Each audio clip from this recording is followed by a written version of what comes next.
Go from Diburei Kedusha to other Diburei Kedusha. And we are going to be Megillat Esther. Now, Megillat Esther, who here knows the story? Well, which story? No, right, just, if I would say, do you know the story of the Megillah? Give me between 1 and 10. 1 and 10. David, 1 and 10. I'll probably say 1 to 7. 10. Tell me how much you know the story. 10. No, I would say 4 or 5. 4 or 5. Malti. Definitely the details. 5, 6. Shmuel. 7 Ezra. or 8, because they only tell you for like the first 7 parakim and not the last 3. Okay, it's a good point. We'll talk about that. So, yeah. 10. Okay. So we have. I would like to question that. So we have from 4 to 10 here. Apparently, but Esther's story isn't just until Haman and his. Good. Right? We will definitely. It's actually further than that. We will. And yet they don't tell you about the last 3 parakim. I know. No, they don't. I know. Well, one second, everyone. We'll get there. We're gonna. Whoa! But it's good. It's a good point that Ezra is pointing out. But who's the they that doesn't tell you? My teachers and the Rabbi in Seattle and all those for you guys. They lie to Ezra, and he's mad. He's hot. Okay, but if I would ask you beforehand, who knows Ezra and Nehemiah, I don't think we would have gone to 4 to 10, right? No, probably 10 out of 10 in Ezra and Nehemiah you would have given me? Nehemiah? I don't think so. Before. Before we learned it. Before. That would be a 1. Yeah, a 1 or a 0. If I would have asked you about Ezra and Nehemiah before we started learning here, how much you know of Ezra and Nehemiah, you probably would be a lower number. A different Ezra, right? It probably would have been a lower number. I'm just saying that Megillat Esther may be one of, if not the most known story in the Tanakh. In other words, there's Yosef, there's Avram stories, there's Yetziat Mitzrayim. No, I'm saying we know these stories also, but I think it's like a story, Megillat Esther. Pretty much every Jewish child growing up, here's the story, and then as you join Am Yisrael, whenever you join Am Yisrael, you hear the story. That you go around Purim time, you hear the story. It's like it's there. You read it, and you read it. Hanukkah that doesn't have the same seder as it does. Hanukkah, you hear when you get chosen to be told. The Megillah is the Megillah every year. We read it every year, twice, the night and the day. You read the story of Purim. In other words, it's mugbal. It starts here, it ends here. You know the story. And I'm beginning this way just because it's important that we understand that we know the story. But Be'ezrat Hashem, as we learn, we're going to have a completely, hopefully, new take on what is going on here.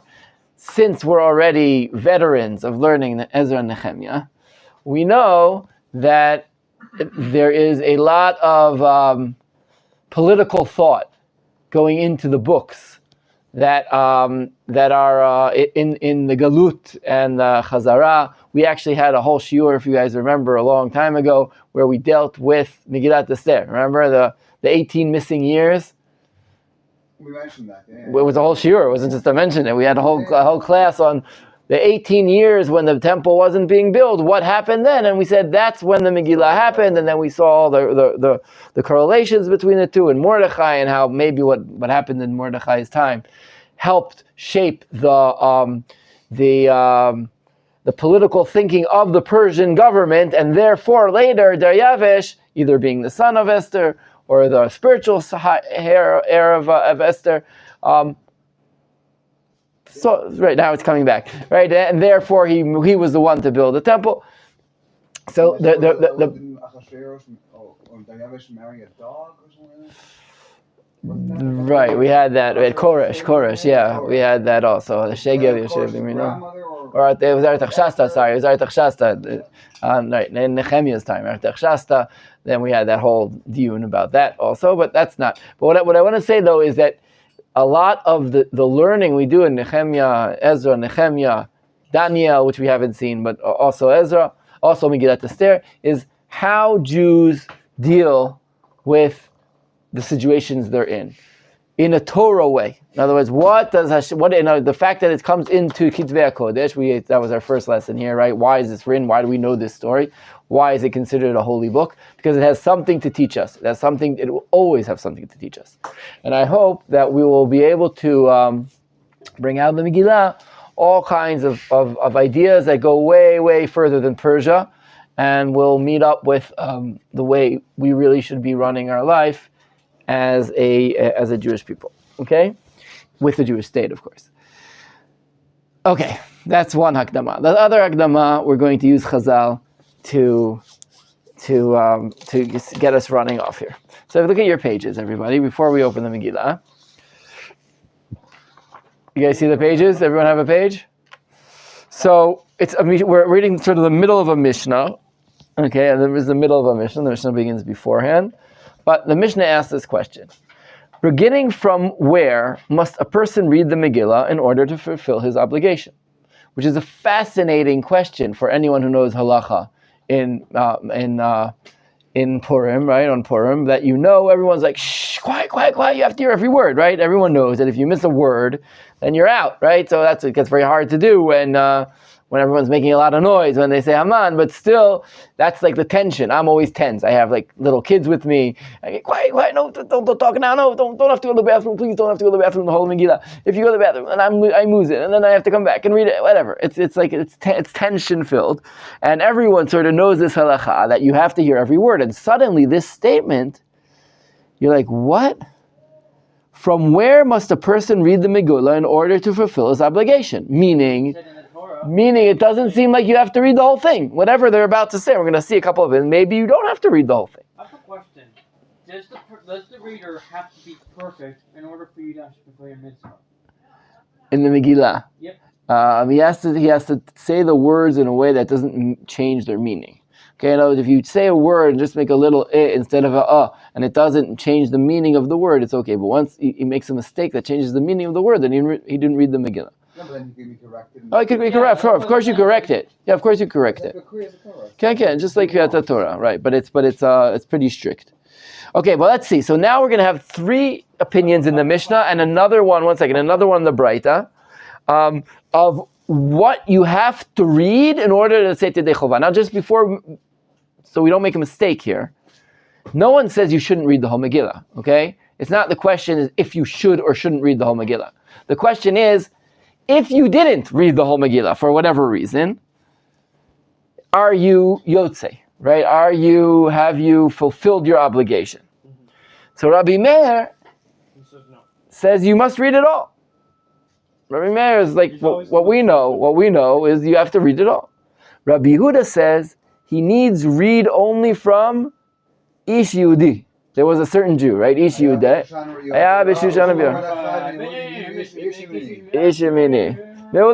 In other words, what chapter? What chapter? Chapter 2. Chapter 2. So just stop for a second. According to Rabbi Yehuda, if you did not read chapter 1, you're Yotze. You came in late. Even if you're the Baal Korah and you didn't read chapter 1, you just started from Ish Yehudi. Guys, you just started from Ish Yehudi, you're Yotze Yedei Chova. Rabbi Yossi says, Achar hadvarim ha'eleh. After these things. What is that? The beginning of chapter 3. Okay. Which is when who comes into the room? Haman. Okay? That's Perek Gimel, Pasuk Aleph. So again, according to Rabbi Yehuda, you don't have to read chapter, or if you haven't read chapter 1, you're still Yotze. If you're Rabbi Yossi, then even if you didn't read chapter 2, then you're Yotze. And the fascinating statement comes later. It is taught in a Braita, this is already in the Gemara, not in the Mishnah. There is a fourth opinion as well. Rabbi Shimon Bar Yochai says one must start to read from, or one can start to read from, on that night. I like that. Balayla huna dedashna tamelech, which is chapter 6. I think I'm going to follow that. Rabbi Shimon Bar Yochai says, if someone reads the Megillah, guys, I need you focused here. If someone reads the Megillah from chapter 6 on, apparently, he's Yotze Yedei Chova. You missed the whole Megillah. You only just... Not you. No, if someone misses the whole Megillah, comes in chapter 6, just hears when the king can't sleep and he brings in the books and he hears that Mordechai saved him. According to Rabbi Shimon Bar Yochai, you're Yotzei Yedei Chova. Missed 5 chapters, that's okay. You got the 6th one. In other words, when you hear what they're saying, you understand that each one seems to think that a certain part of the Megillah is so important. This is untouchable. What is untouchable in the Megillah? So Rabbi Meir says, and we're going to go with Rabbi Meir in a sense, but Rabbi Meir says the whole Megillah is untouchable. You cannot leave anything out of the Megillah. Even chapter 1. I'm going to say even chapter 1 because that's what we're going to deal with today. But chapter 1 is one of the weirdest prakim in the Tanakh, in our sense. We're going to read it and take a look at it.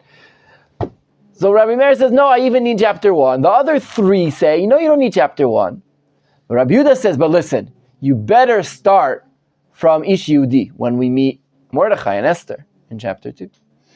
Rabbi Yossi says, listen, even that's not critical. What's critical? We have to hear when Haman comes on the stage. When Haman enters the stage, there we need to hear. And Rabbi Shimon Bar Yochai says, you know what? None of that is critical. The only thing we really need is Balayla una dedashna tamelech. That night, the king couldn't sleep. Chazal say, the king, which king couldn't sleep? That king couldn't sleep, right? Nedashat malko shel olam. It's a famous drasha, even though melech we'll see throughout, as has different connotations. So, what does this mean? So let's take a look at the Gemara just for a second, then we're going to go back and take another view at the Megillah, and then dive into chapter 1. Rabbi Yochanan says, the Gemara continues, and now that we have 4 opinions, and he says, all of these Tanaim, in arriving at their, I'm in the 3rd paragraph here on the page, all of these Tanaim, in arriving at their respective opinions, were expounding the same verse. They all understand their shita of what you have to read from the same verse, as is stated. Then Esther, the queen, the daughter of Avichail and Mordechai the Jew, wrote all the acts of power. Wow, great translation. Kol tokef, that's what it is. Kol tokef, that's the word. To confirm this 2nd letter of Purim. Okay, the acts of power. That's the verse that they're all talking about. So what's the acts of power? The one who said that the Megillah must be read in its entirety interprets acts of power as referring to the power of Achashverosh. And so the Megillah must be read from the beginning, where the power of Achashverosh is recounted. The one who says that needs to be there was Ish Yehudi, there was a certain Jew, explains that the acts of power is referring to the power of Mordechai, and I'll add Esther, referring to the power of Mordechai. That's why you have to start reading from there. The one who says needs to be read after these things, the acts of power is referring to the power of Haman. And the one who says it needs to be read from on that night understands that the expression is referring to the power of the miracle. Kocha tokfo nes is what it says. The miracle, which began on that night when Achashverosh could not sleep. And therefore one must begin the Megillah from there. The miracle began as soon as the story starts. The whole, everything with the timing and killing the queen and choosing the according to some opinions, ugly, green-skinned person. So you're saying to Rabbi Shimon Bar Yochai, you're saying, whoa, if you're talking about miracles started way before this. But Rabbi Shimon Bar Yochai doesn't agree with you. Shua, I'm sorry, and I'm just Bishmo. I'm just I'm apologizing for his name, and he seems to think that the miracle starts in Perek Vav. But when you think about this, now let's go back to the story here, okay? Really, the Megillah, the whole Megillah, really, is around 4 people and 1 missing person, not person, and 1 missing figure. Well, he's the missing one, right? So we have Achashverosh, Mordechai, Esther, and Haman. You could argue that Vashti was part of it. Well, one second. You could argue, you big time. I'm not saying there aren't other characters, but everyone here, I would hope, would agree with me that the 4 not only major, only characters really who are important to us in the Megillah are Achashverosh, Mordechai, Esther, and Haman. The whole plot is an interplay between these 4 characters. right? Can we agree with that statement? There's Charvana, there's Bigtan Vateresh, there's Zeresh, there are all the Sarisim, there are all the Meshartim, there are other people around. But they are not the main characters in any shape or form. They don't do much, they don't say much, they're around, they say one sentence here, a sentence there. They're obviously not the main characters. Clearly, the four characters we just said are the main characters. And when I said the missing character, that is the only book in the Tanakh that Shem Hashem isn't mentioned even once. Even though they say a malach can sometimes refer. Of course, right? That's what Rabbi Shimon Bar Yochai seems to be hinting at, right? Tokfo shel nes. He doesn't even say Tokfo shel Hashem, right? He says Tokfo shel nes, the power of a miracle, not the power of Hashem. But it seems that the missing Hashem here is obviously something that we're going to have to be dealing with all the time here. All right? So, what's the famous midrash about the king couldn't sleep, and about which king that was? It was Hashem that couldn't sleep, not Achashverosh? Right. What does it say by there? Malko shel olam, the king of the world wasn't resting at the time. Let's put it that way. He was active. Okay? But here it was clear. That's what would be the thing. Sure, here's the movement. But we'll get, that's way in the future when we get to Rabbi Shimon Bar Yochai. It was just important for me to say that Chazal, in the reading of the Chovah of the Megillah, seem to think that the Ber Meta, it's clear to them that the Megillah has, it's like an onion, right? There are parts to the Megillah. There's an outer part, which is the power of Achashverosh. Then there's an inner part, which is when Mordechai and Esther come onto the stage. Four main central characters. Right. Then there's the story. In other words, if I would ask anyone here, what's the story of Purim? I bet everyone here would start with Haman. Nah. Right? I mean, no, you could. If I asked you the whole story, you would tell me. But if I just like on a basic thing, what's the story of the Megillah? One line. Explain it in one line. Right. Well, one line for sure. Ooh. Even shorter than one line. What's the basic story? I actually heard Hashem wanted the Beit HaMikdash built, Weinstein. so he had this guy try and kill some people. Oh my gosh, you two. Heard, Yeah.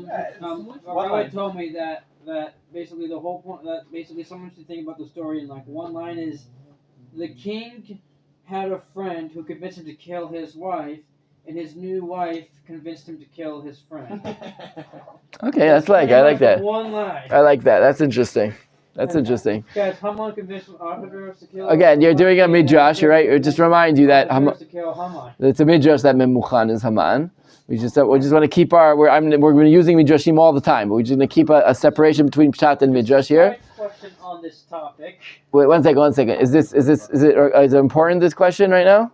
No. Okay, so let's hold on to that. Yeah. Best questions. Mine's not important either. Okay, so let's roll ahead here, and we're going to start because I'm going to make you guys learn today. Okay, as opposed to just talking, I'm going to make you guys learn, and we're going to do a wonderful targil. In a second, I just want to again bring what we were just talking about, bring it together. It's clear that in the Megillah, Perek Aleph is Achashverosh's Perek. That's where we're going to meet the guy. We're going to meet who he is and what he's about. Just a pshat of what we learned here.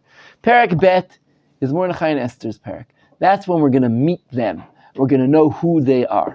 Perek Gimel, we're going to meet Haman. And that's when we're going to know who he is. That's when the talking starts and the firecracker. Right. But really it is, we're going to understand the characters. And once we get to the understanding of those characters, we're going to be able to really understand what's happening in the Megillah. Only when you have the three of them, you'll be able to understand the complete Megillah. Again, each Tanah here says what's critical or not critical. But it's obviously critical to all of them. They all understand that if we want to get the greater grasp of the story, we're going to have to start from chapter 1. So without further ado, open up chapter 1.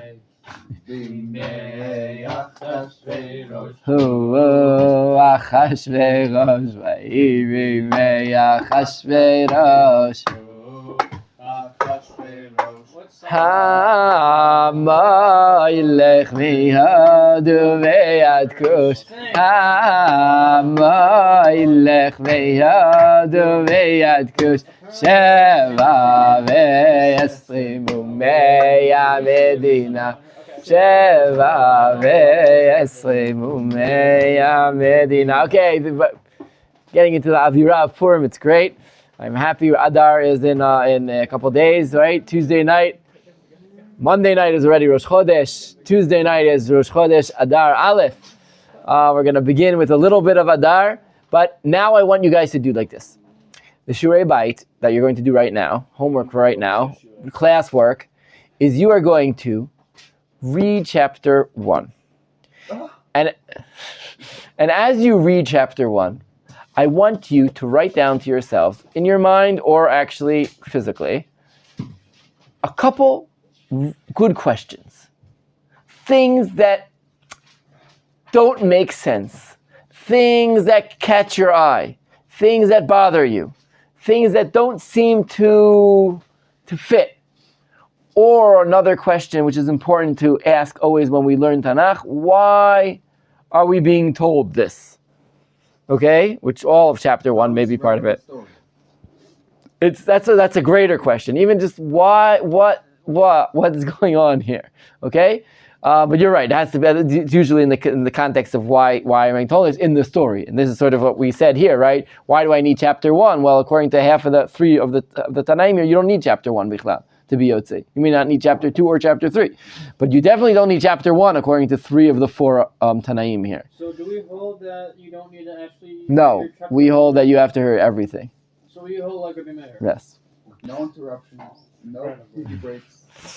No missing words. Coughing in your ear. That's right, or screaming, or doing a grogger in your ear. Now, please, without further ado, hit the book, read it carefully. Is that all that's employed over here? Is a grogger? Rabbi has to come to Montreal sometimes and look at the tools we use to make noise. Okay. Floor with blanks. The grogger thing goes like that? Yeah. Okay, guys, inside. Inside. Rob, may I ask you a question? Yeah. So, what are your thoughts on the theory that Achashverosh is based on Xerxes? Based on, I mean, he was a Persian king. No, Persian king. He was a Persian king. No, he's an actual So king. I don't know. I don't know how to put him in with that. I imagine it makes sense that he's one of the kings that was there. Which one is he exactly? It's a little hard to tell. But yalla, guys, go. I want you to learn. Of Susa, of Shushan. That's an actual historical fact. Oh, for sure. No, which of the Persian kings he is? With Achashverosh, there's no. I don't think they've. I'm not sure they found one of. He's a Persian king, but he's a Greek name. So Persian name. But Achashverosh, in the times of Shushan, historically, was a king called. So I don't know. Ahasuerus of Shushan, right. of Susa. So it makes sense for sure. I mean, it makes sense. We don't know exactly who is what in these things. It makes sense to say, but I'm not. We're not. Lo mipem anachnu chayim. We're here. You're right that it's important sometimes to take looks there, but I'm not. I don't need it at the moment. Let's stay in our book in that sense. It's an interesting question, but read now, please read and read well. Read well. Read and think. All right. I don't want to read it out loud. I want you guys to read and think.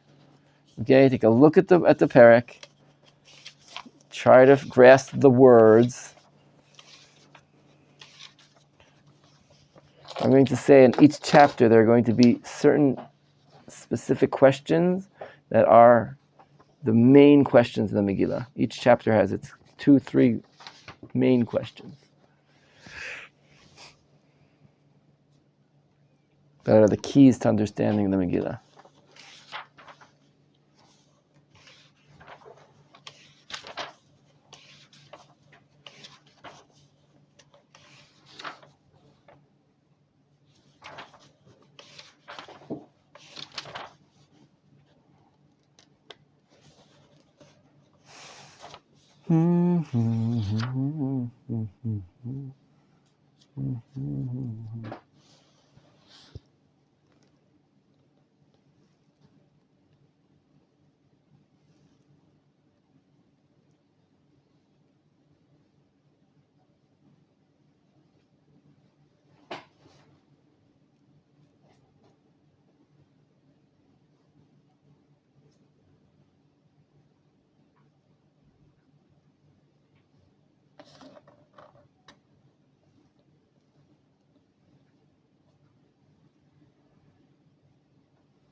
This is the first paragraph.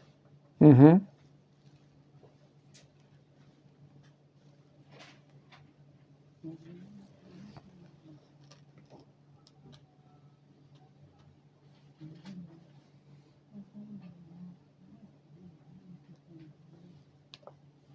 So Sarisim is chamberlains? Sarisim are eunuchs. Eunuchs? So the Mechael a little bit too far. Mm-hmm. Yeah, Oh, I remember what you mean.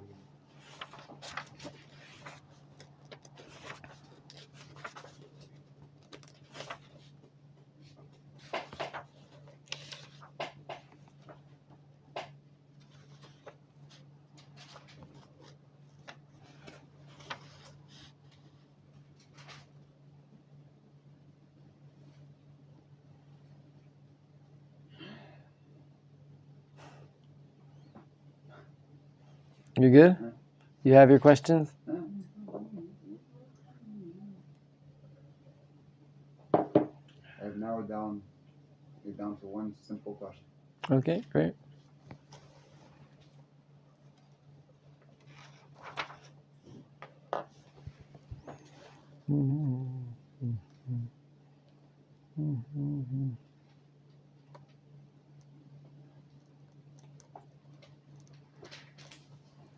Okay, sure, you're good? Oh yeah. I still have one question. Good, that's fine. Give it another minute, guys, and then we'll join in. I'll give it a little more time because I'm reading the Koran translation that has commentary inside. Oh, inside the translation it has? I'm not reading. It might answer the questions that are going to be asked. It might, but it has the commentary in the translation. So just read the chapter. Read the chapter. Just read the bowl, don't read the Yeah, no, it's important just also not to get mixed up here on what is and what is commentary. That's always a mistake we make.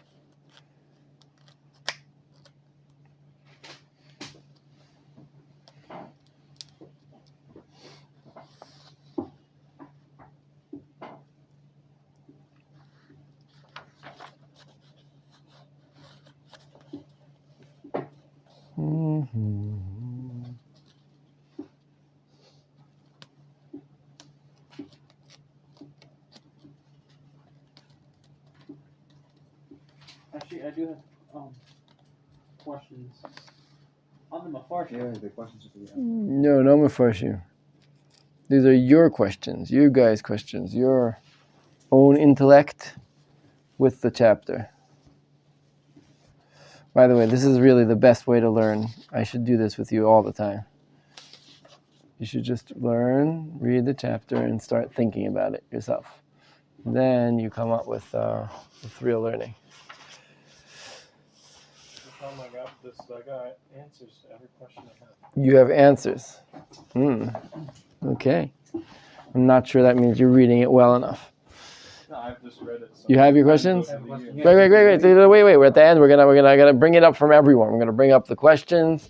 We're gonna have them out. We're gonna have them present on the table. One question that's probably not Mefarshim based. Great.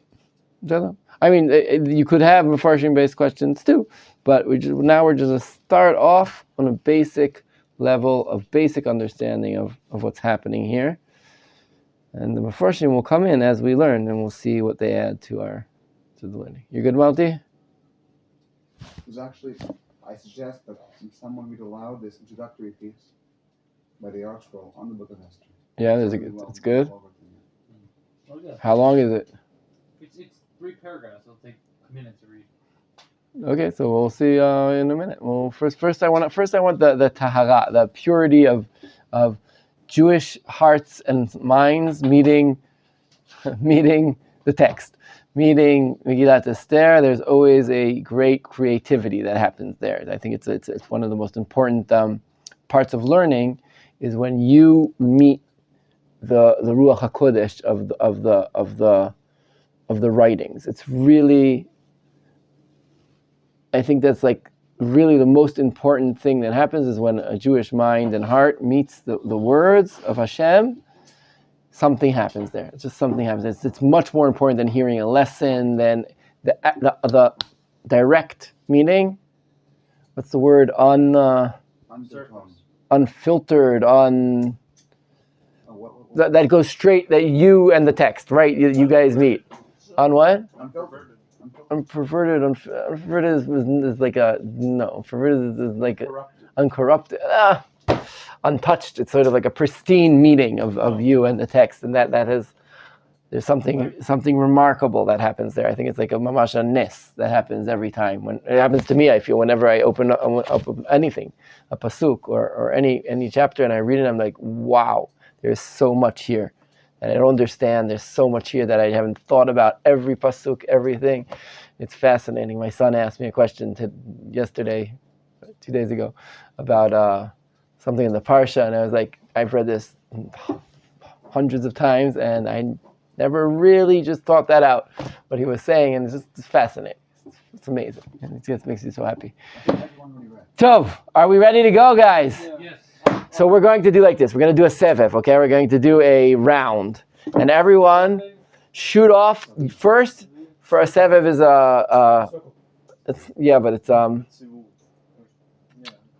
it's no, like a, what do you, like when one, no, that's not how you say it though. It's a circle is a, what?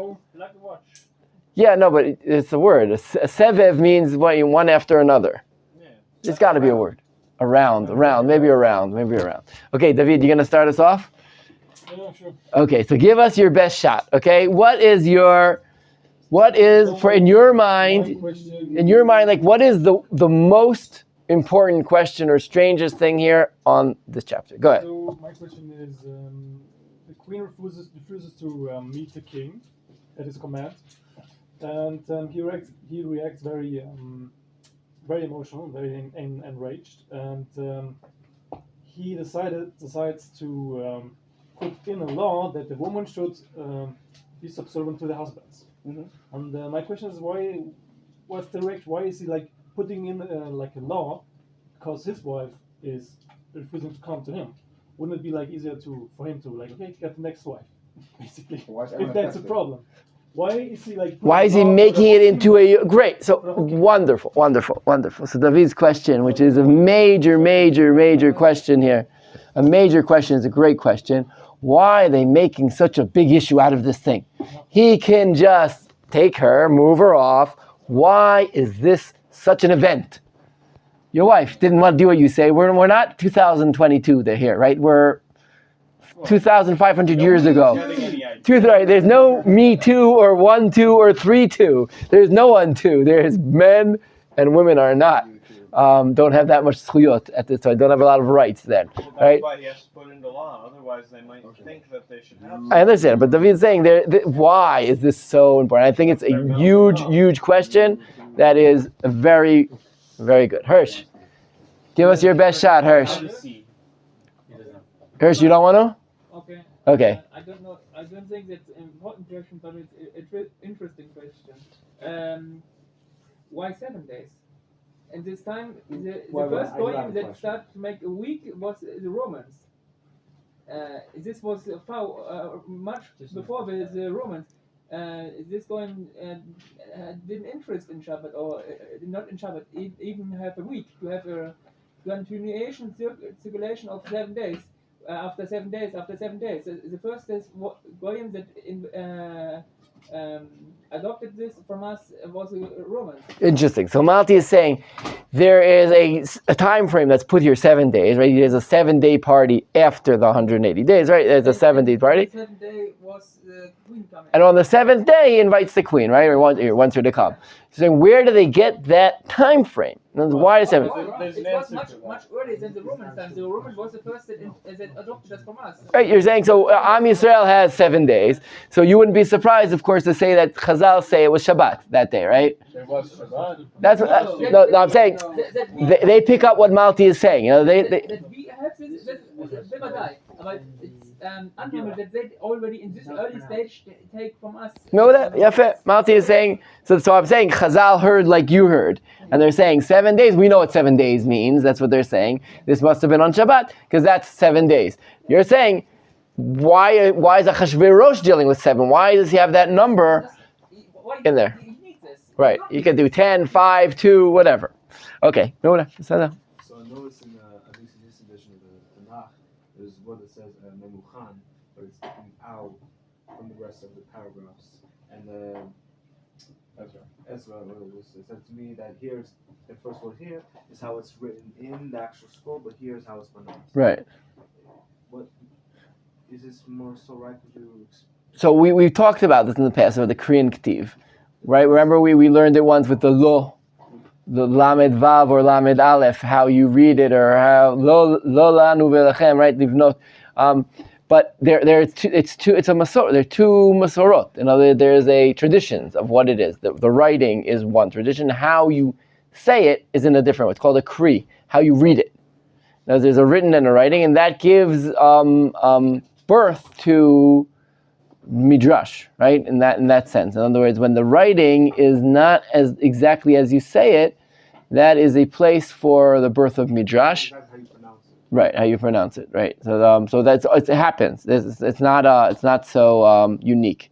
In this case, it happens very often. Whenever you look at your Tanakh, you can just like go through the Tanakh and you'll see that on a lot of sides of it. Almost every Haftorah, This is a later book. Did the author just like accidentally like? So we don't do accidental by us. This is a later book. Though. Yeah, we don't do accidental ever. If it's in the Tanakh, Yeah, once you get the stamp of the Tanakh, you are not accidental anymore. the Talmud you can have that. The Talmud, you could have more accidents, right? Even there, though, the people are very strict about the Girsa, but not in the Tanakh. But you're right that it's a point that you'd have to see. Why? Why is this? What is it trying to teach me? As almost everything we see is changing in the text. Great. Shmuel. I have a really simple question. Go. Simples are the best. The question is that the story begins with a feast, banquet, and it gets very detailed. The pillars of this, the coffin, and then suddenly it just jumps to this scene of him summoning Vashti, and then it's sort of like, Rabbi mentioned in the beginning that this chapter is Achashverosh's chapter. The second chapter belongs to. So, my question is, if the main four characters are Achashverosh, Mordechai, Esther. and Esther, first of all, it's not a very long chapter, and why is the Megillah choosing these specific words for this specific chapter? Because if this is Achashverosh's chapter, it has to tell something about Achashverosh's character. Meule. Why is this? Shmuel starting like from where we began. If we say that this is Achashverosh's chapter, which we saw from the Psukim that from the Gemara that it said that, then why is this the story? Why is this the portrayal of what do we learn from Achashverosh about Achashverosh that they chose to show us this great grandiose party and then dealing with Vashti? I think it's a right thinking. Shmuel's on the board of thinking, what do we learn from here about Achashverosh? We're obviously something really important is going to come up with this, but we're going to have to figure it out. Yeah, So, Moshe. I was reading the details of this party, 180-day party, a lot of drinking, a lot of gluttony. If it was modern day, there'd probably be drugs. There probably were drugs. There probably were drugs of what they had at the time, but there was still segregation between the men and the women to prevent that kind of mixing. But my question is, why in a society like Persia at the time, where such elaborate parties and such gluttonous behavior was tolerated, but they would still draw the line and the parties would have to be segregated by the sexes? Interesting. Okay, so that's an interesting also historical / sociological outlook at this parak, because it seems to be we usually would combine the gluttony with the promiscuity, right? We would bring them together. Now, there's usually some kind of we have the Roman orgy, right, or in our mind when you're seeing this chapter. But suddenly you see Vashti had a Mishteh Nashim, and it seems like the women are there. It doesn't say anything about women in the first description of the party, and suddenly the women there. It's a different tmuna. It's a different picture, which is somewhat surprising from what we'd expect. Yafeh, right? That was what you're saying, Moshe? Yeah. Great. Okay, that's a good question. Yalla, Ezra. So it says in Pasuk Tet that Vashti made a feast for the woman in the royal house and yada yada. Mm-hmm. And then the whole thing happens about her not coming, blah blah blah. And then so the king wants to know what to do, and comes up Machon says, not only did Vashti not obey the orders of the king, but she also went against all the officials and all the people in the provinces of King Ahasuerus. The women weren't there. How would she have gone up against all the people in the provinces? You're saying she just said no to Ahasuerus, didn't you do anything to anyone else? Yeah. That's a great question. Right, it's right, for sure. Right, and Nachon, it's connecting to David's question in that, Ken, what is he talking about? What was Memuchan talking about? I mean, she said, no, I'm not coming to this, party for this one time. How in that way is she suddenly going against everyone and everywhere and every how, and what in the world is going on here? It was a little event, a little dust up between the king and the queen. Or a big dust up between the king and the queen. But held under the carpet, keep it secret, only in the king's. Right? Who knows what the people knew that's important other? Who knows anything in the ancient times? It's important, very important. This Megillah. Who knows anything in that time? There's no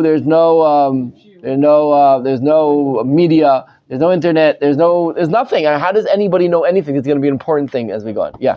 I see a connection between Esther and Moses' question. The king went to try to break down the Mechitza, and they say no. Refused it.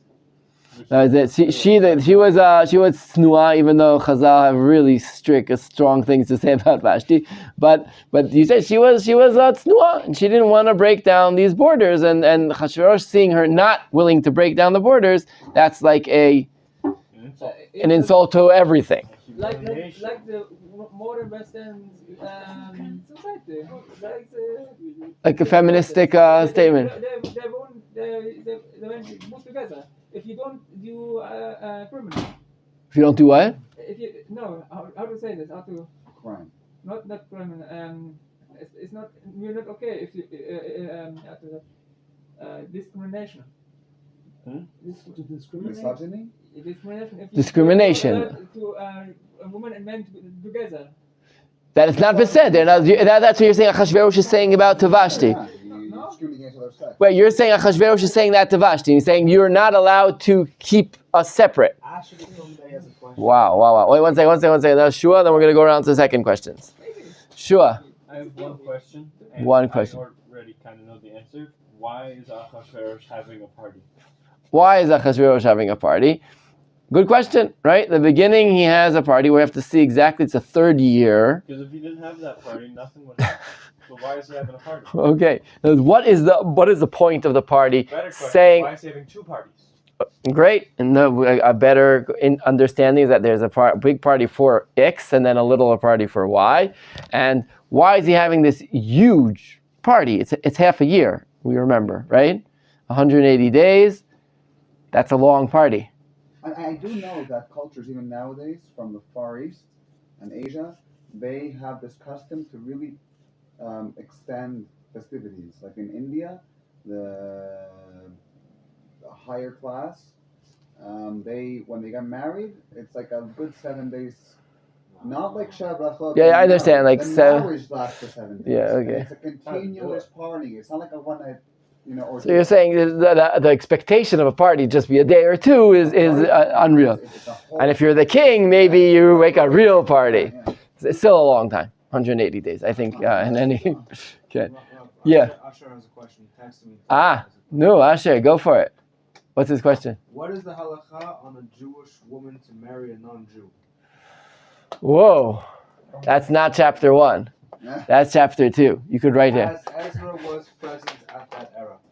As Ezra was present in this era. Oh wow. So Asher's question. I'm gonna cheat, Asher. I see you're hearing me here, but I'm gonna cheat here, and use Asher's question, which is I'm going to say it in a more general segment, and that is where. The prophet started the Torah Baal Peh. So I'm going to cheat because you're not here. I can do whatever I want with your question. But I'm going to cheat and use your question in a certain way. And my question is going to be, where are the Jews in this chapter? No, they don't need to It's be. not the Jews chapter, yeah. I hear, but how many chapters in the whole Tanakh do we have that don't have a Jew or all the Jews as their noseh? Find me one, please.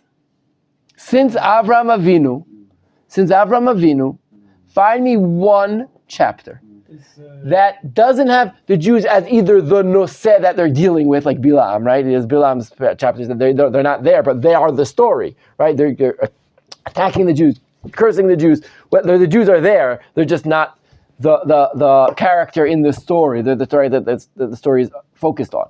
One chapter in Tanakh. What about Eo? Eov is its whole thing. I mean, if Eov's Jewish, he's not Jewish. That's Eov is considered Jew, yes. well, I don't know, is it or isn't? But Eov is its whole, and it's a good question. Chazal asked that question too. What in the world is this book doing in this thing? But I'm talking about a storybook. Okay, a storybook. He said, I mean Torah Be'al Peh in a written form. In a written form, As in the Talmud. Torah She'Ba'al Peh. This is in Ezra's time. This is already in the middle of when this is happening. But this Asher, you hear me? I know you hear me. So it's funny to talk to you like this. But we're gonna hold up. We're gonna hold up with that question. It's not a question in chapter 1. It's a question on all the Megillah, and I hope we'll be touching on it. Betach at the end when we learn about the amazing statement of Kimu v'Kiblu, which Chazal says they accepted the Torah a second time after Sinai, and this time out of free will. We're going to deal with the mixture here of Torah She'Ba'al Peh and Torah She'Bichtav, and intermarriage. We're going to have to deal with Esther when she gets married. What does that mean? Is that good? Is it bad? Her names, are they assimilating? And then it's a huge issue. But mostly that's going to be in chapter 2. We're going to deal with that, and later in the Megillah when we deal about the Torah She'Ba'al Peh. Beseder. Anyone else have a really important question that they still want to ask? You guys ask great questions. Great questions. Did any of us ask those principal questions that the Rabbi had in mind? Yes, I think you have. All of them? What? All of them? You've touched on them. Let's put it like that. I'll bring the principal one in my mind that is just you just don't understand that. Is there anything we just haven't mentioned at all? Not really. I think you guys touched on pretty much what's the party, why is that his reaction that much. I just want to say one of the major questions, and I'll bring it here, is why didn't Vashti come? Now what? One second. She didn't want to be paraded around like a trophy wife. But she did want to be paraded. Okay, I'm just saying. You're everyone's giving me answers, and they're good answers. But in the text, it doesn't say why Vashti doesn't come. It's very, very strange when you think about it. It seems clear why she doesn't want to come, but then you think about it, it doesn't say. It just says she won't come. Vatime'en amalkar Vashti, right? Lavo, no, she doesn't come. Now, the risk here is clear that this is not a wise move to keep your head on your shoulders, right? This is an event, and like David was saying afterwards, the dealing with this event is huge. We're going to see just how huge when we read. But in my mind, that is one of the key. That's the question that the whole parak sort of moves around. Why doesn't she come? What's the problem here? And why does he get so angry when she doesn't come? He was drunk. He was. Okay. So I'm hoping to bring. I'm hoping to see the Megillah way larger than that, even though he may have been drunk too. Yes. 187 days. To be more specific. The last Shah of Iran, even though Persia aren't necessarily the same people, but it does relate to that region of modern day Iran. Before he was dethroned by the Iranian Revolution in 1979, several years before that, he decided to arrange a huge party as well. It's very similar to the likes of... That's so interesting. I'm serious. It's interesting. When I learned about this, I immediately connected dots to That's so interesting. And what was the point? What was he doing? So, first of all, in those days, in the 70s and 60s, Iran was a very wealthy country. Right. Extremely wealthy, not only for their oil, And they were but modernizing. they were modernizing, Right. and they were accepting Western values, and they invited people from everywhere, royalty. Oh, and interesting. they all came. Interesting. And then several years later, after this huge party, a steep decline. His health, he detrimented. He was dethroned from his position. He was the last Shah of Iran from a reigning family. So it reminds me. It's very interesting. Imagine you think to yourself, she puts on this huge party, 180 days. You know, the extent, the extent of this party is humongous. And then something happens. That's true. It's almost like it's this guy's time to shine. It's like, in the years of the Shah, he it's like the expo almost. It's like you're showing your country out to the world. It's like this is your moment. So keep that there. Very good. Your culture, everything, the marvel. Keep it. We're going to definitely be dealing with that. The wife has to just.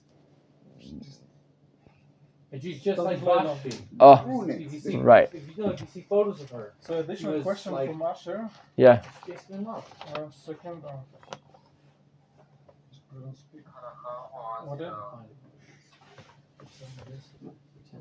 Yeah, Asher, you're on? No, it's just a... Oh, it's a recording. Please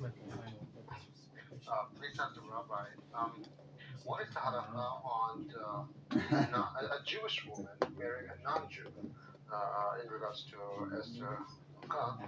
Reason behind Ezra the prophet was present at the point of time, and we know that and we have learned that he is not only a prophet, but he was the scribe, the scholar, the most learned person at the point of time, and he was learning from the Lashon Hadrin, I forgot the name, and and he also started the Torah Belpeh into written form, if I'm not wrong. I mean, he was one of the first person to start that. So, considering that, what is the halakha? Okay, so again, Asher, we're going to be, Be'ezrat Hashem, we'll be dealing with these questions as we move ahead in the Megillah. It's less connected to the first chapter. So, okay. We have a miracle, people. We have a miracle, Hirsch. We have a miracle. Our miracle is that the Malbim is translated into English and Sepharia in Megillat Esther. Remember, I always complain that I have to read you guys the Malbim in Nehemiah and Ezra and Nehemiah in Hebrew. Well, Sepharia has everything translated in English. No, it doesn't have everything, but unfortunately it doesn't have the Malbim on Ezra and Nehemiah. But it does have it on Megillat Esther. And the Malbim begins it with a huge intro. Okay, a huge introduction. You can see it on the next page, on your page here. A fascinating introduction. I'm going to read it.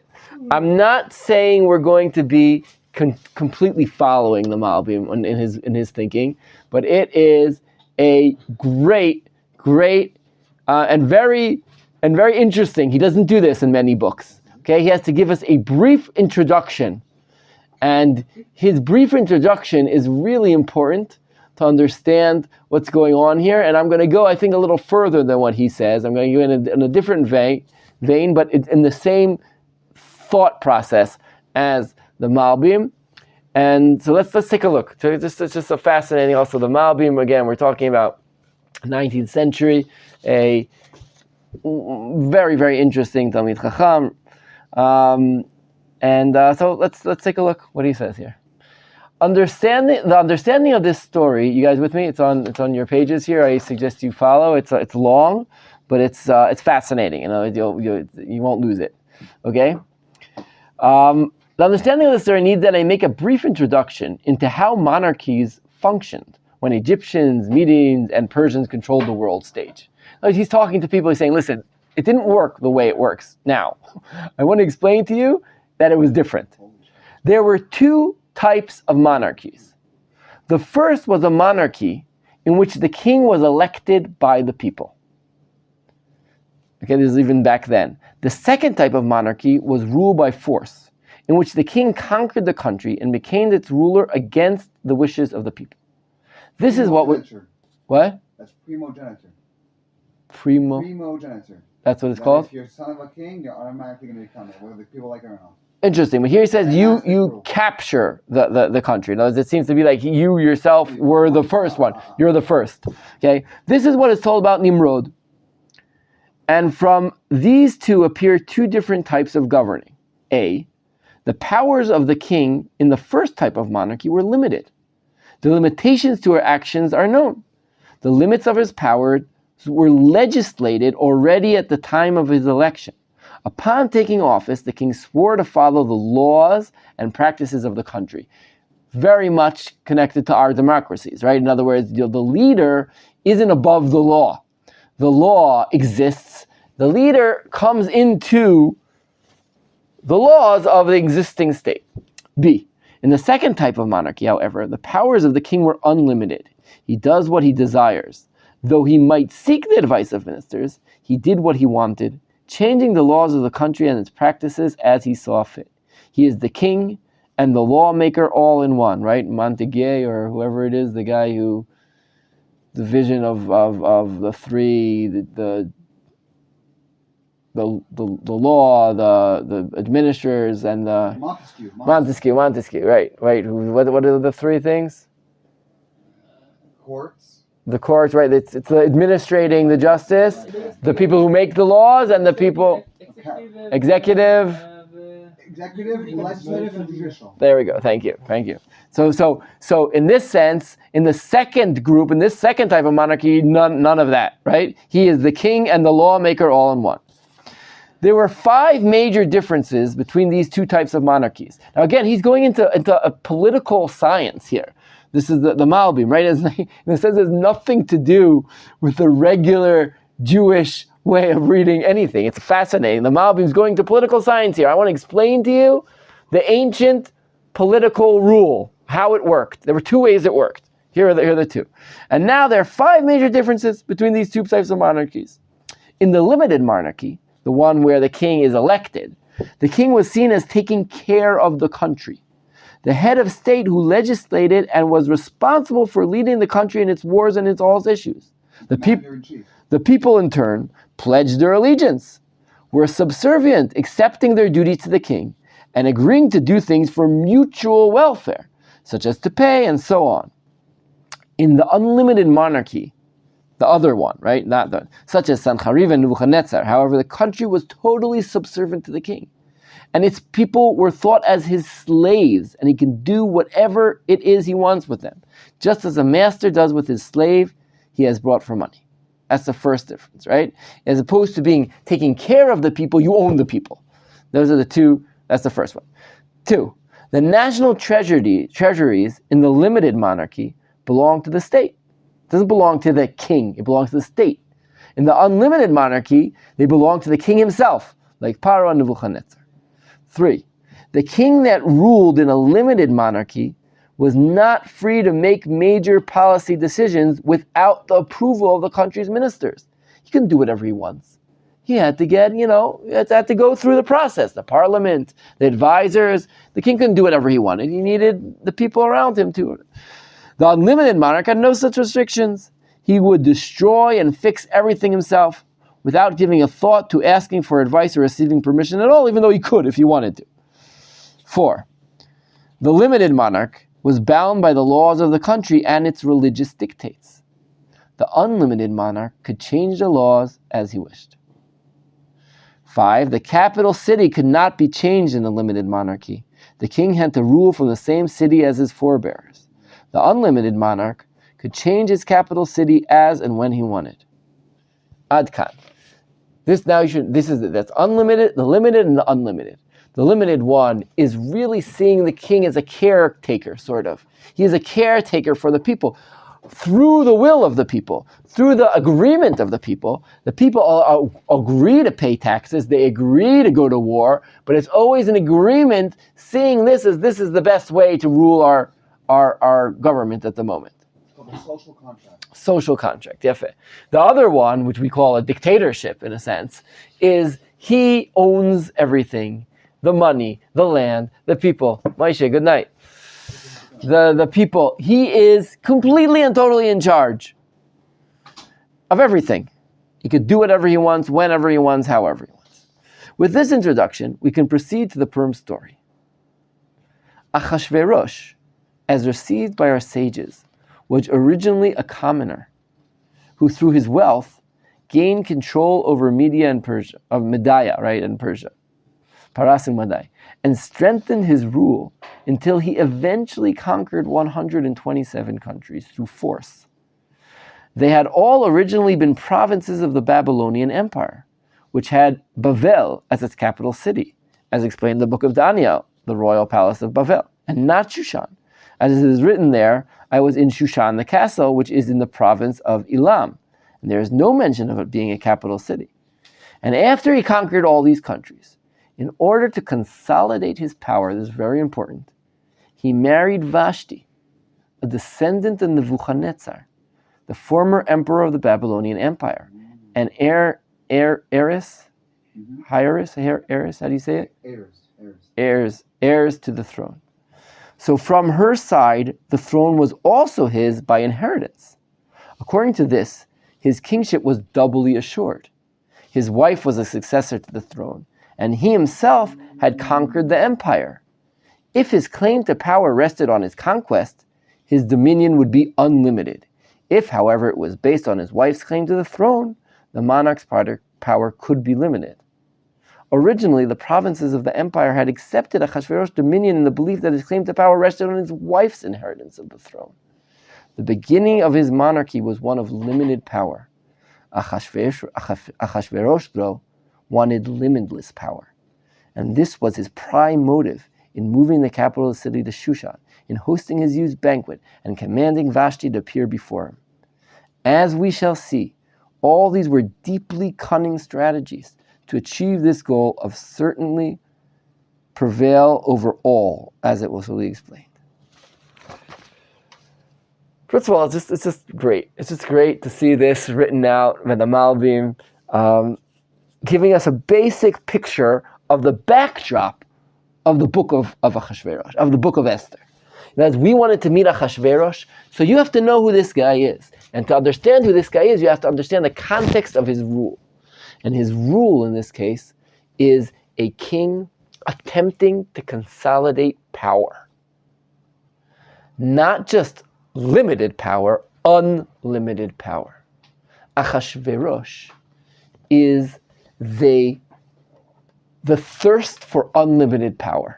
This is a statement that we can't say enough. Achashverosh wants unlimited power. Now, let's dive into the book, okay? The third year to his reign. That's where we start. What happened in these first 3 years? Let's take a look here. Okay? Vahibi me Achashverosh. Hu Achashverosh. Hamolech mihodu ve'ad kush. Excuse me. Thank you. Sheva ve'esrim u'me'a medina.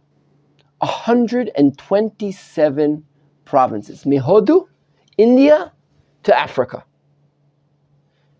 No, we've talked about Kush is in Africa. Kush is in Africa? Yeah. Does it still exist nowadays? We don't know exactly where Kush is. It may be Ethiopia. Maybe it's somewhere in the middle. It seems like Central Africa. Right? It goes through Egypt, goes through Sudan, goes through whatever, that area. But one second.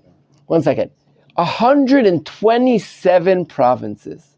Achashverosh, as he says here, and according to Chazal, we'll use his statement, Achashverosh is working really hard to consolidate this empire. There's no telephone, it's impossible to imagine ruling over such a large empire. It's almost impossible to imagine this way without having the modern day technology. You have to have very, very loyal people. Very loyal, and you have to have a large army, officers all over the world, really. This is the known world almost, besides the Far East. It's unbelievable. And it takes, and this is what I think, we meet Achashverosh on the third year. Listen to him. Be'amim ahem, verse 2. In these days, keshevet hamelech Achashverosh al kiseh malchuto, asher b'Shushan habira. Up until this point, he wasn't sitting on his throne. 3 years it takes him to put everything in order, to make sure he is in charge, to subjugate country 94 over there and country 71 over there, to make sure the ruler is okay, number 22. And this is unbelievable amount of people to rule over, and the bureaucracy of a government like this takes years to establish. I have a question to this. This 3 years, from what is his counter? When he conquered the last country, or when he started to begin? It's a great question. If he's still consolidating power for 3 years, then why does it say it's his third year of his realm? So I think this is exactly the point. An emperor over so many countries, even if you kill the previous emperor and are now the emperor, however you got to be where you are, that doesn't mean anything until you really consolidate your power. Now, he officially is emperor, but that doesn't mean anything. Normally, if you're not present, you're not ruling there. If you're not visited the country or the main parts of the country. So it is, but you have to understand, Achashverosh comes into an empire already. He's not the first ruler of Persia. We know we have Koresh, we have Daryavid, we have before him, but it exists. In other words, the empire exists. Well, expanded the empire. He may have greatly expanded it, and he also is now taking over as the head. Just think, how long does it even take for this country way, way out there to even know this happens?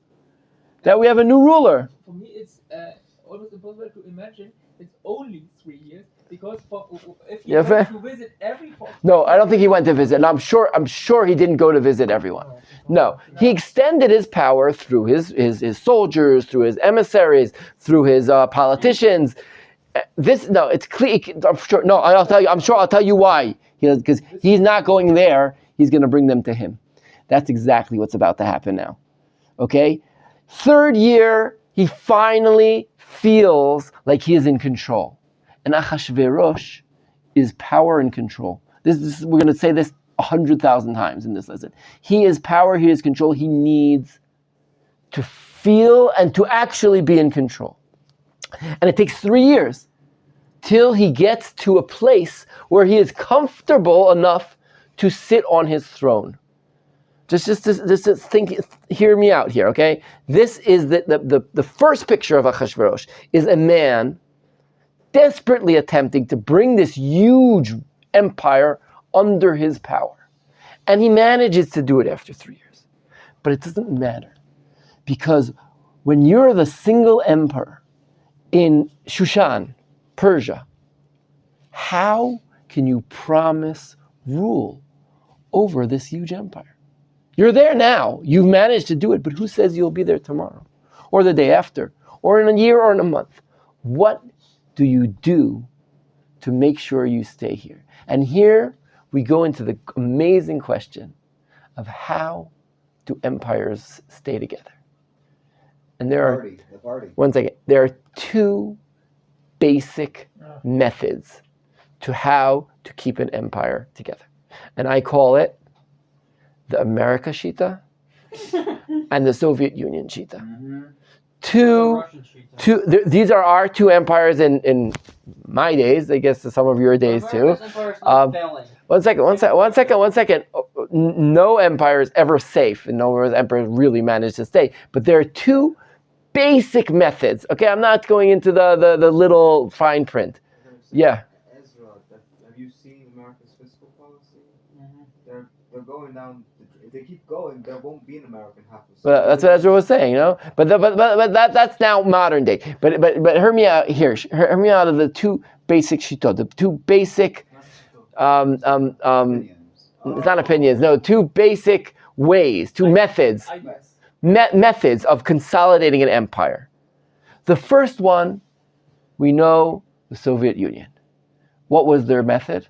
Repression. Iron Fist. Heavy central planning of most factors of the economy. Terror. In the other word. The other word is terror. In other words, what do you mean? terror, Terror. Yeah, but what do you mean? What I mean, You instilling fear upon your subjects. right? Yeah, very authoritarian government. Yeah. That's the key. and it worked for many years. It is a method and it works. In other words, if I know that if I attempt to revolt, if I attempt to defy the state, the empire, I will be crushed, and my family will be crushed, and I'm done. I'll be sent out to the Gulag. I'll be sent out to Siberia. I'll be killed in the night. There'll be a knock at the door, right? This is the basic feeling of Russian until this day almost, which is unbelievable, is a knock at the night, a knock on the door. I don't know if I have to tell you guys what it was in the Soviet Union, where the teacher would. If you were left hand. If you were left-handed. No, that's one thing. But the teacher would ask the children, "What did you talk about at home? What did you guys say about Comrade Stalin? They asked, first grade. You ask the kids, what did you say last night about Cal? And one of the kids says, "Oh, my parents were very upset." "Oh, really?" "Oh, this was..." And I'm not kidding. They would write it down that night. That's it. No one knew who you could talk to. Everyone was an informer. You didn't know everything was completely. You had to know the people. It was corrupt. But it worked for many, many years because terror works. Up to a time. Okay, we're gonna go see terror soon, but that's one way. In other words, Achashverosh, in the beginning of his consolidating, how do I hold this together? That was one way he could have gone. He could have said, I am going to make it so miserable for any individual who defies me that they will all just cower and do whatever I want them to do. That's one shita. The other shita is to say, it is worth your while to be my friend. It is worth your while to be part of this. I'll make it so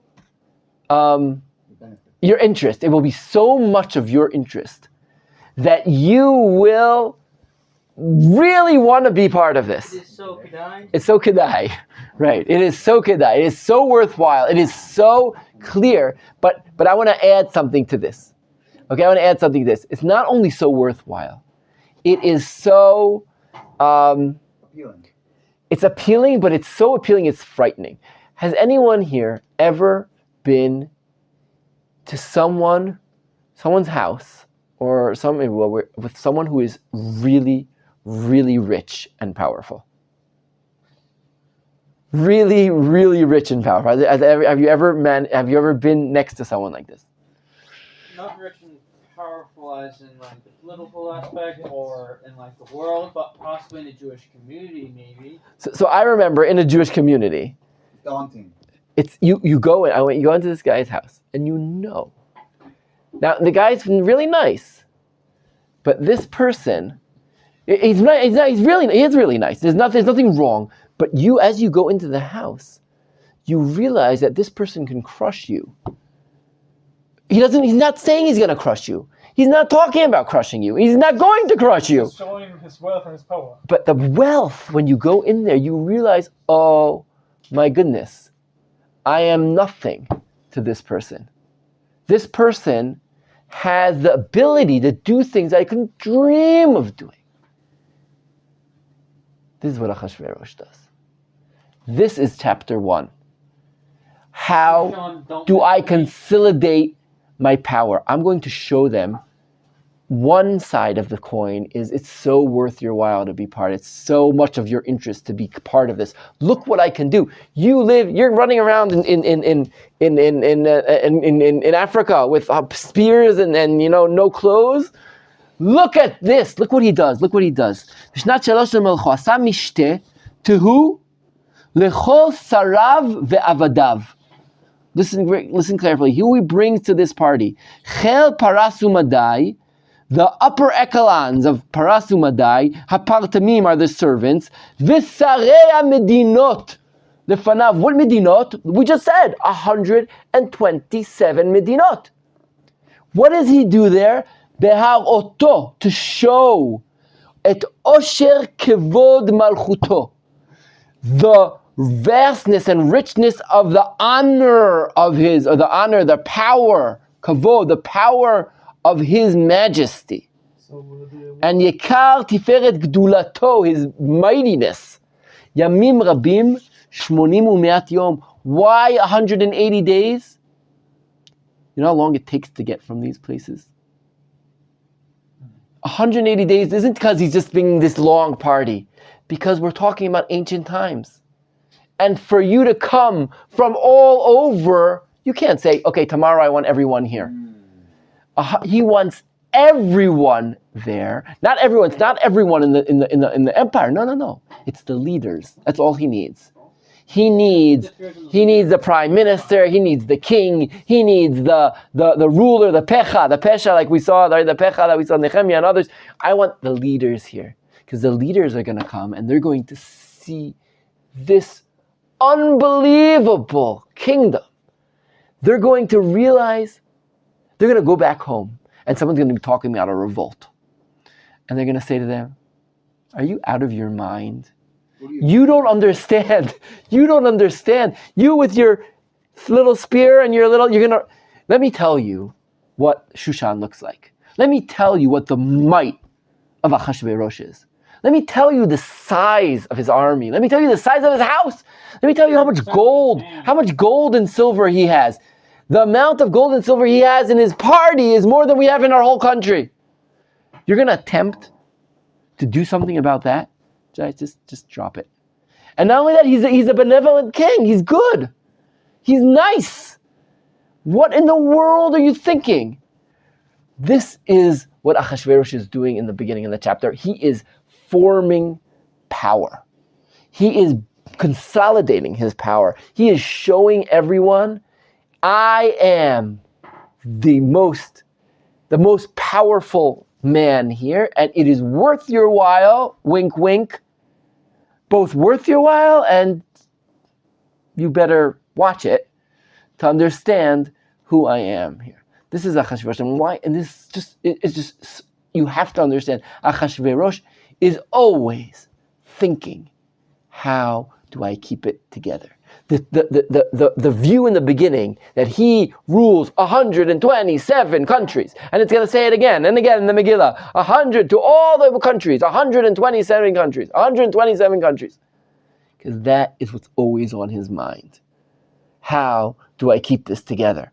How do I make sure I stay in power? How do I make sure that nothing stops me, nothing hinders me, nothing falls out of my grasp, which includes the whole world. Chazal here talks, there are a couple kings who ruled the whole world. Achashverosh is one of them. Why do they bring that here in the Megillah? Why is that so important? Because that is Achashverosh. Achashverosh is ultimate, total dominion, power over the world. This is what he's doing. Now there are people who are like this. People whose spirit, will say, is so great that they can stop at nothing, will stop at nothing. They want everything. Simple people like me don't understand the greed and the lust. But we know that everyone lusts for power in a certain measure. There are the people with the great spirit, and they lust for ultimate and undivided power.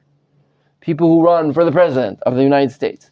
People in the history, the villains, the great villains of history. We have Hitler, Yamach Shemo, Stalin, Yamach Shemo, Napoleon. I don't know if he's Yamach Shemo, but Napoleon. I don't think he's Yamach Shemo, because he liked the Jews in some way. Concentration camps were actually created before the Nazis. And they're actually, the Nazis didn't create any concentration camps in Italy due because where he was there. He actually freed Jews from... I'm not... So he's not on Yamach. He doesn't get the Yamach Shemo. No. Genghis Khan, great rulers who... He's in Yamach Shemo? No, that's it. I'm finished with the Yamach Shemos for now.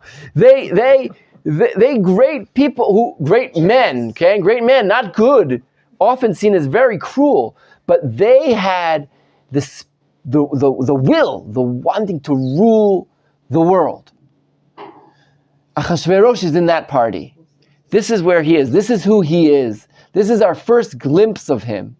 of this consolidation of power. I think we're gonna stop here soon, but we're going to see as we're going to go a little deeper into this party. Okay, this party doesn't end. It begins, guys. It begins with this bringing everyone to Him.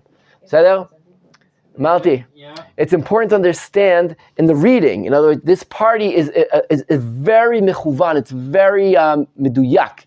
It's very precise. He knows exactly what he's doing in this party. This isn't a drunken, hey, let's have fun, 180 days, let's go. No. Plus another 7 days. No. 3 years of consolidation. 3 years of consolidation. Only on the third year he does this. He doesn't start us on the first year. No, you don't do this in the first year. After everything is set up, after everything is in place, now it's the thought, hala. How do I keep this as it should be? Even when there was 3 years pre-time, how he finances this? It looks like extreme expensive for what he pays. 3 years to take tax really look like. How could he have so much? Use the kelim of zahav and kesef, and then. I mean, based on the introduction, there's limited and unlimited. And unlimited, you control the boss. That's so where he's willing to empty the coffers of the state at the expense of everyone's starvation. That's exactly what the Malbim says. This is what the Malbim says. The Malbim says this is showing that he is in charge of the finances. And he'll take taxes afterwards. We know he taxes the people. It's the end of the Megillah. He sends a tax. But and then Haman talks about a tax. It's there, but he spares no expense to get what he wants, and he'll do whatever he needs. Now, power for him, in a sense, is even more than money. It's also important. Of course, they're connected, right? You can't do one without the other. But for him, this is why the Megillah is so powerful. They say, right, you give everyone whatever he wants, and then anyone whatever he wants to drink, and however much he wants to drink. It's crazy. It's a long time, 180 days to be doing this. Again, they're not all there for 120 days. It's a trickle that they come. The closest ones maybe first, and whatever. 180 days, I would say, even the party may not even get going really until the next 90 days. There's time for everyone to come. The summons went out 180 days. That's what I would say. I would like to say. I can't say I'm 100% sure that's what it is. But it's not 180 days of a straight partying. It's 180 days to get the party together, for everyone to be there, because it's really important for him to have everyone to get there, because we're going to see the highlight of this party, just as the Malbim said, is to take Vashti and cut her down. This is what he's going to try to do. Okay, well, this is a promo for Tuesday, but this is what's him and Vashti. This is a huge issue for him. We're going to see who Vashti is. The Malbim hinted to it. We'll see Chazal, what they say. She had the Babylonian Empire descending. We're going to see that the marriage there is not just a pretty woman. And there's going to be a power struggle. And to see his anger when it doesn't work, what he wants to do, we will be able to understand it. Then, David, we're going to have to understand Memuchan's Eitzah, what he says, how to get out of it. We'll see. Bezrat Hashem, Tuesday, be here at Bree Square. We will see